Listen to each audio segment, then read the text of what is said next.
युवा सेनेचे एक नेते आहेत अशोक पनवेलकर यांनी सांताक्रूज पोलीस स्टेशनला 27 फेब्रुवारीला संध्याकाळी 4 वाजता एक तक्रार दिली आणि एक व्हायरल व्हिडिओ आहे. तो व्हिडिओ त्यांनी समोर आणला.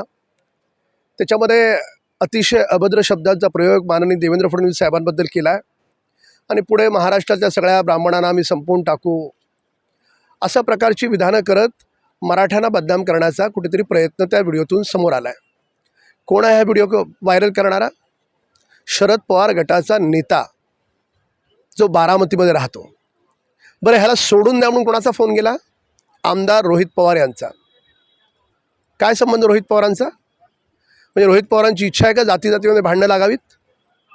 म्हणजे एका ठिकाणी मराठा समाजानं शांतपूर्ण पद्धतीनं मोर्चे काढले, कुठेही गालबोट लागू दिलं नाही.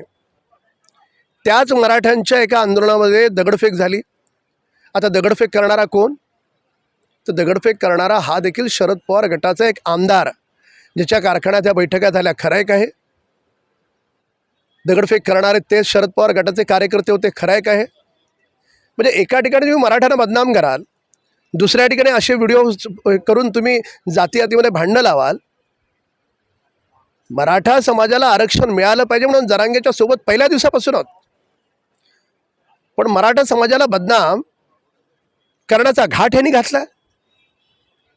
आता जरांगेंच्या मुखातून जी भाषा येते ती शरद पवारांची स्क्रिप्ट आहे. कोणी कुठल्या पक्षातून राजकारण करावं हा त्यांचा स्वतःचा व्यक्तिगत विषय आहे, पण जोपर्यंत जरांगे मराठा आरक्षणाच्या बाजूनी होते तोपर्यंत आम्ही त्यांच्यासोबत आहोत.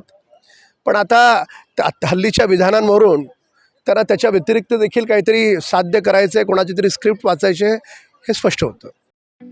ठळक घडामोडींसाठी देशोन्नती न्यूज चॅनलला सबस्क्राईब करा आणि बेल आयकॉन प्रेस करा. मुंबई, पुणे, नागपूर, मराठवाडा असो का विदर्भ, राजकीय, सामाजिक, शैक्षणिक क्षेत्र असो का क्रीडा, सर्वच घडामोडीचे विश्लेषण पाहायला विसरू नका. फक्त देशोन्नती न्यूजवर.